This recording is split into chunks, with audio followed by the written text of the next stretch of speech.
Salut et bienvenue sur ma chaîne YouTube. Je te souhaite une joyeuse année 2025, que la santé soit de mise et bien sûr que tous tes rêves se réalisent. Alors pour aujourd'hui, je vais te montrer qu'est-ce qu'on a fait nous pour Noël, pour impressionner notre famille, nos amis. Un petit apéro, un petit pain farci au brie, oignons et tomates séchées. Alors nous avons préparé la pâte. On l'a laissé gonfler et ensuite de ça, on a commencé à travailler le pain. Pour ceux que vous êtes encore à la recherche d'une bonne recette de pain, je vais vous laisser dans la description 2-3 de mes anciennes vidéos dans laquelle je vous explique comment je fais le pain à la maison. Alors n'oubliez pas de liker la vidéo et bien sûr la partager avec les gens qui aiment ça, ce style de réception-là avec de la bonne bouffe, comfort food, puis pas trop de stress pour la faire. Un petit peu un pain bien dodu avec des bons ingrédients qui vont au four et puis c'est le régal absolu.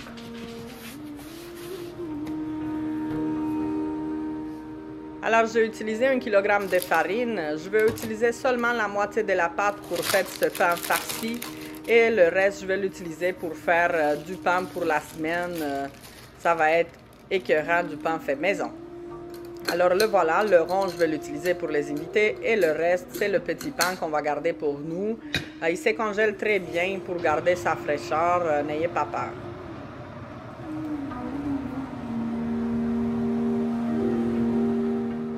J'ai oublié de le badigeonner avec l'œuf avant de le mettre à cuire au four, mais c'est pas grave, il a quand même fait une belle croûte bien brune.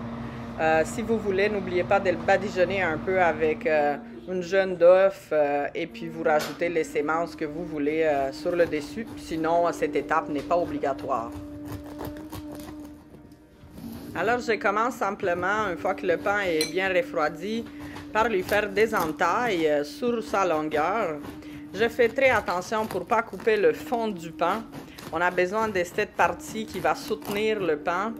Donc, regardez bien, je commence à couper et je descends tranquillement avec le couteau et j'arrête à environ peut-être 1 cm du fond du pain. Et ensuite de ça, je fais des entailles sur toute la superficie du pain.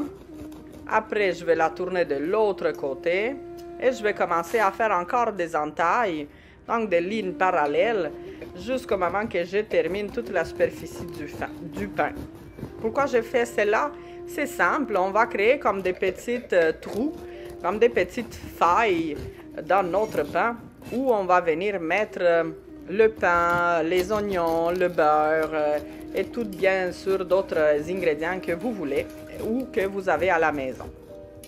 Alors on continue. Voilà, je vais vous montrer bientôt ça donne quoi.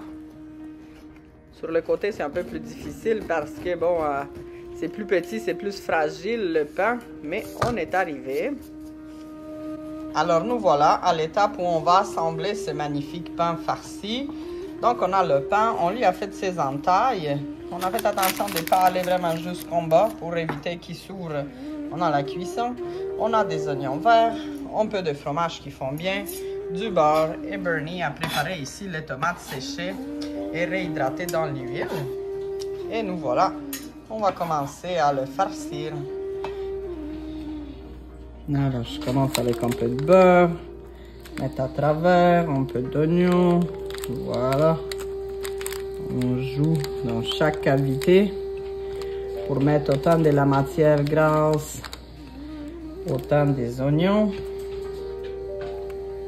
Voilà.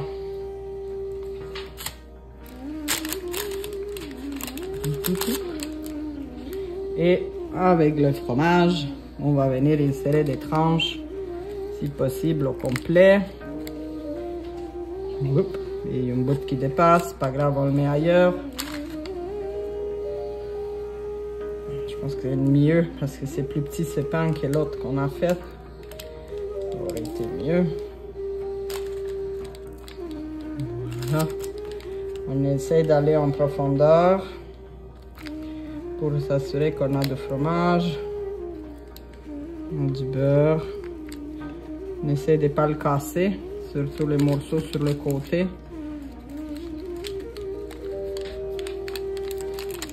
Et puis Bernie, c'était une bonne recette? Excellente. Ouais. Elle est festive et puis vous pouvez la remplir avec d'autres choses aussi.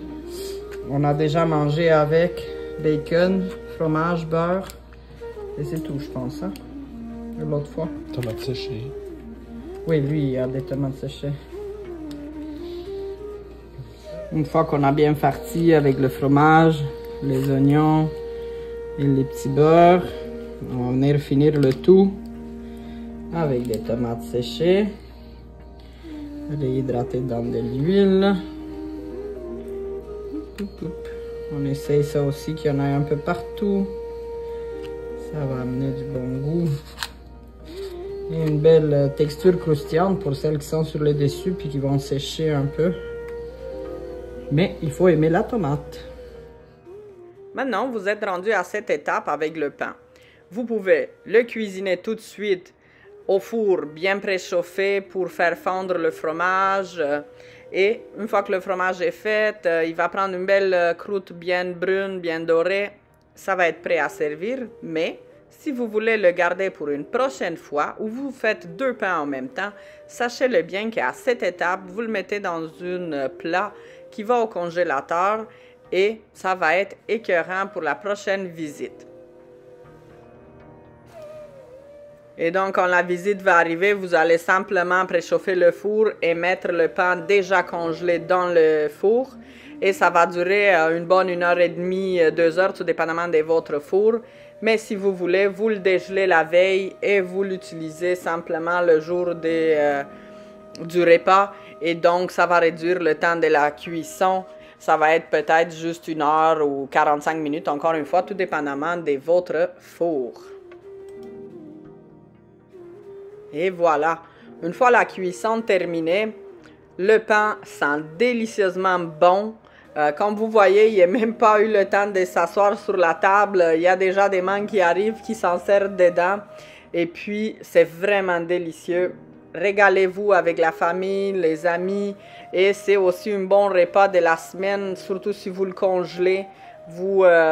comme j'ai dit tantôt, vous le sortez, vous le chauffez pendant 1 heure, puis bingo, votre souper de semaine est fini. Donc, laissez-moi ici dans les commentaires si vous avez aimé la recette, si vous avez déjà essayé ce style de recette-là. Et si vous voulez vraiment qu'il ait l'air vraiment instagrammable, prenez donc le temps de le badigeonner avec l'œuf avant de le mettre au four. Vous allez voir, le résultat est différent au niveau visuel. Alors, merci beaucoup d'avoir regardé la vidéo. On se retrouve dans la prochaine. Bye bye!